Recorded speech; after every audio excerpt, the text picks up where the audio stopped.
नमस्कार दोस्तों। हम चर्चा कर रहे हैं जयशंकर प्रसाद के महाकाव्य कामायनी और कामायनी के सरदा सर की। हम चर्चा कर रहे हैं कि उस आदि पुरुष की जिसने इस सृष्टि की रचना की। हम चर्चा कर रहे हैं कि सृष्टि के उस प्रलय काल की जिसके बाद में सृष्टि का नवीनीकरण हुआ। हम चर्चा कर रहे हैं उस ब्रह्मा की लीला की जिन्होंने थक कर हार कर अकेलापन महसूस कर अपने आप को अनेकों में स्थापित किया। हम सब जो मनुज हैं उसी ईश्वर के औलाद हैं, उसी ब्रह्मा की नियति है। और उन्होंने सृष्टि के प्रलय के बाद जिस पुरुष को जीवित रखा, आदि पुरुष और देवताओं का आखिरी वंशज मनु, और उनका साथ देने के लिए गांधार देश की राजकुमारी श्रद्धा को, जिन दोनों के सहयोग से आज ये जो संपूर्ण सृष्टि आप देख रहे हैं ये उन्हीं की औलाद है और हम सब उन्हीं के अंदर शामिल हैं। लेकिन हम ये भी देखना चाह रहे हैं, हम ये भी देख रहे हैं कि आखिर क्या वजह रही थी जिस वजह के कारण सृष्टि विनाश के अंतिम छोर पर गई और दोबारा सृष्टि की रचना की गई। हमने अब तक जाना कि सुख और दुख एक जोड़ा है जो संसार में प्रत्येक मनुष्य के सामने आता है। स्थायित्व संसार में नहीं है, परिवर्तनशील संसार की परिभाषा है। पुरानी चीजें अपना स्थान छोड़ करके जाती है और नई चीजें उन स्थानों को ग्रहण कर लेती हैं। प्रकृति भी हर नई चीज से अपना श्रृंगार करती है। एक युवती जब यौवन को प्राप्त करती है तो कभी बासी फूलों से, मुरझाए हुए फूलों से अपना श्रृंगार नहीं करती, वह भी ताजा फूलों से अपना श्रृंगार करती है। तो उसी प्रकार ये प्रकृति भी अपने यौवन का श्रृंगार पूर्ण वैभव के साथ, ताजगी के साथ करती है। श्रद्धा मनु को उस अचेतन अवस्था से चेतन अवस्था की तरफ लाती है।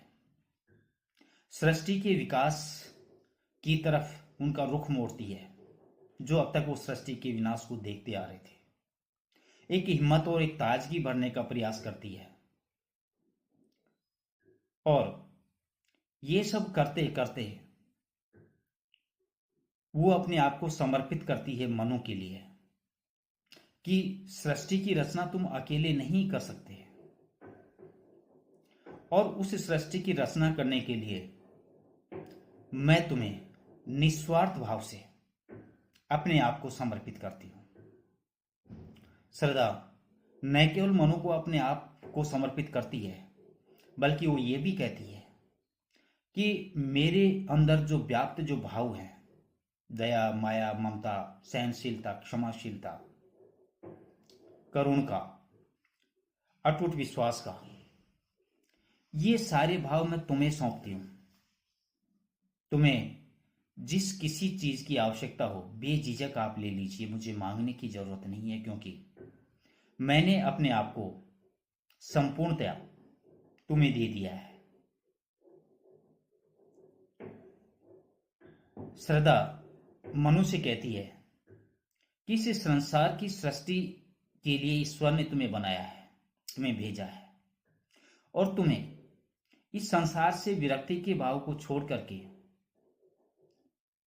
कर्मशील बनना चाहिए, आगे बढ़ना चाहिए, और आगे बढ़ करके उस सृष्टि की नवरचना करनी चाहिए।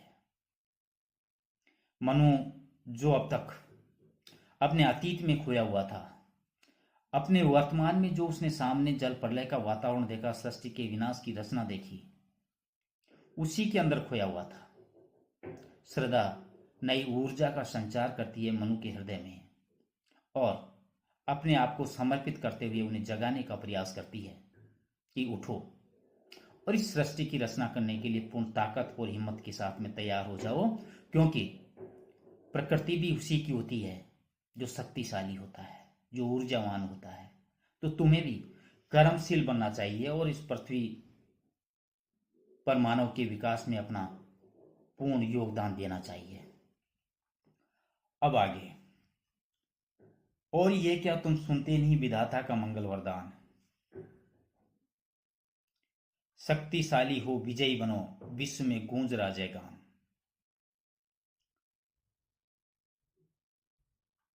श्रद्धा मनुष्य कहती है कि तुम एक ऐसे सिद्ध पुरुष बनो जिस सिद्ध पुरुष के कारण उसके उत्पन्न होने वाली संतान इस तरह प्रभावशाली, शौर्यशाली हो, वीरशाली हो, जिससे संपूर्ण संसार तुम्हारी जय जयकार करे। और अब वो कहती है, और ये क्या तुम सुनते नहीं विधाता का मंगल वरदान।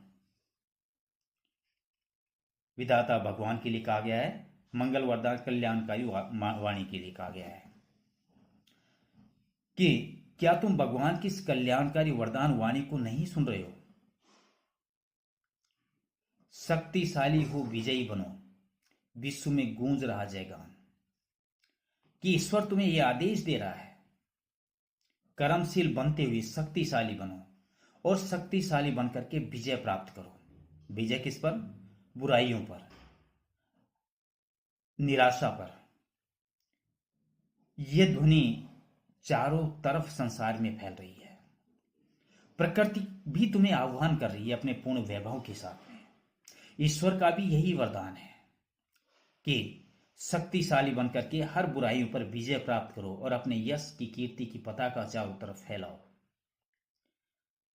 संसार के विचारक भी इस निर्णय पर पहुंचे कि शक्ति की ही उपासना होती है। विकासवाद के अनुसार जो योग्यतम है वही ठहरता है। छोटी मछली बड़ी मछली को खा जाती है। जो ताकतवर होता है, जो शक्तिशाली होता है, उसी का साम्राज्य होता है। तुम अपने मन के अंदर व्याप्त निराशा को त्यागो और निराशा को त्याग करके ताकत के साथ में, ऊर्जा के साथ में, पूर्ण क्षमता के साथ में उठो और इस संपूर्ण वैभव का उपभोग करते हुए तुम्हारे सामने जो भी संकट आता है उस संकटों पर विजय प्राप्त करो। ये ईश्वर का वरदान भी है और प्रकृति भी तुम्हें चारों तरफ से यही आह्वान कर रही है, पुकार रही है। और सिद्धांत भी यही कहता है कि जो शक्तिशाली है वही आगे बढ़ता है, जो ऊर्जावान है, जो आशावान है, जो क्षमतावान है, जो शौर्यवान है, जो वीरवान है, उसी की पताका तीनों लोकों में पहनती है। और जो निराशा के घोर अंधकार में खोया हुआ है उसका इस संसार में जीने का ना तो कोई हक है और ना ही कोई जगह है। इसलिए श्रद्धा मनुष्य कहती है कि शक्तिशाली बनो, उठो और पूर्ण ऊर्जा के साथ में, पूर्ण ऊर्जा के, पूर्ण साहस के साथ में इन आने वाले कष्टों का सामना करते हुए विजय प्राप्त करो। आगे, डरो मत अरे अमृत संतान, अग्रसर है मंगलमय वृद्धि। पूर्ण आकर्षण जीवन केंद्र, खींची आवेगी सकल समृद्धि। अमृत संतान, देवपुत्र, देवताओं का की अंतिम संतान है मनु। अग्रसर, तुम्हारे आगे मंगलमय वृद्धि, कल्याण और विकास, समृद्धि, वैभव। श्रद्धा मनुष्य कहती है कि डरो मत, कि हे देवपुत्र तुम निडर होकर के कर्म करो। अमृत संतान निरंतर है मंगलमय वृद्धि, आगे कल्याण और विकास ही विकास है। पूर्ण आकर्षण जीवन केंद्र बन, आवेगी सकल समृद्धि। यदि तुम अपने जीवन को आकर्षण का शक्तिशाली केंद्र बना सकोगे तो संसार का समस्त वैभव स्वयं खींचकर तुम तक चला आएगा। श्रद्धा पहले भी मनु से कह चुकी है कि इस संसार में अस्तित्व सिर्फ उसका है जो शक्तिशाली है। शक्तिशाली शरीर से भी हो सकता है, ताकत से भी हो सकता है, मन से भी हो सकता है, आत्मा से भी हो सकता है और हृदय से भी हो सकता है। मन के अंदर तुम्हारे आने वाले जो बुरे विचार हैं, तुम आशंकित हो जिस भविष्य को लेकर के, तुम निराशा हो अपने अतीत को या वर्तमान को देख करके।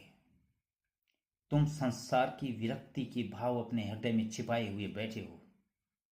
तुम्हें इन सब चीजों को छोड़ना चाहिए, त्यागना चाहिए, और निडर होकर के, बिना किसी झिझक के, क्योंकि भविष्य को किसने देखा है।